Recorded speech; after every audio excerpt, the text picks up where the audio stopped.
আছে নিজের ঘর সামলে তবেই হোক পরের বাড়ির সমালোচনা, কিন্তু এক্ষেত্রে যেন পুরোপুরি অন্ধ ভারতীয়রা। কেরালায় বাংলাদেশি সন্দেহে দলিত শ্রমিককে পিটিয়ে মারার ঘটনায় কোনো মাথা ব্যথাই নেই তাদের, অথচ পাশের দেশ বাংলাদেশের এক ঘটনাকে কেন্দ্র করে অস্থিতিশীল পরিস্থিতির জন্ম দিয়েছে ভারতীয়রা। ভারতে থাকা বাংলাদেশের কূটনৈতিক মিশনগুলোর সামনে বিক্ষোভ শুরু করেছে তারা।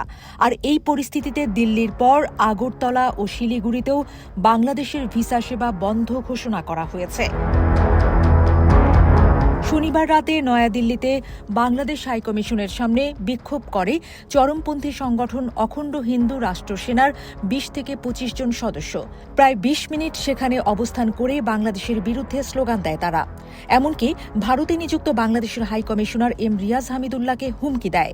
এই ঘটনার পর থেকে দিল্লিতে নিরাপত্তা ঝুঁকিতে রয়েছে বাংলাদেশের হাইকমিশনারের পরিবার। বর্তমানে তারা ভারতীয় উগ্রবাদীদের থেকে হুমকি অনুভব করছেন বলে জানিয়েছেন বাংলাদেশের পররাষ্ট্র উপদেষ্টা। এদিকে কলকাতায় বাংলাদেশ ডেপুটি হাইকমিশনারের সামনেও বিক্ষোভ করেছে বিভিন্ন হিন্দুত্ববাদী সংগঠন। সোমবার এই বিক্ষোভে নেতৃত্ব দেন পশ্চিমবঙ্গের বিরোধী দলনেতা ও বিজেপি নেতা শুভেন্দু অধিকারী। এই দিন বিকেলে কলকাতার বেগবাগান মোড়ে শত শত বিক্ষোভকারী মিছিল করে বাংলাদেশের ডেপুটি হাইকমিশনারের দিকে যেতে থাকে। তবে প্রায় ২০০ মিটার দূরে তাদের আটকে দেয় কলকাতা পুলিশ। আর এসব ঘটনাকে কেন্দ্র করে নিরাপত্তা সংকটে ভুগছেন ভারতে থাকা বাংলাদেশের কয়েকটি কূটনৈতিক মিশনের কর্মকর্তারা। এর আগেও বাংলাদেশের কূটনৈতিক মিশনগুলোতে এমন হুমকি সৃষ্টি করেছিল উগ্রবাদী ভারতীয়রা।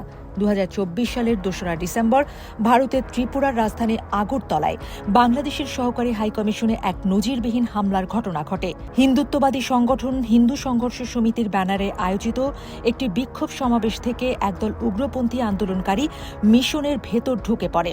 তারা মিশনের সীমানা প্রাচীর ভেঙে ভেতরে প্রবেশ করে বাংলাদেশের জাতীয় পতাকা নামিয়ে ফেলে এবং তাতে আগুন ধরিয়ে দেয়। এছাড়া মিশনের আসবাবপত্র ও সাইনবোর্ড ভাঙচুর করা হয়। বাংলাদেশের কূটনৈতিক মিশনের নিরাপত্তা নিশ্চিত করতে স্থানীয় পুলিশের ব্যর্থতা সেই সময় দুই দেশের সম্পর্কে ব্যাপক উত্তেজনা সৃষ্টি করে। এই ঘটনার পর বাংলাদেশ সরকার তীব্র নিন্দা জানায়।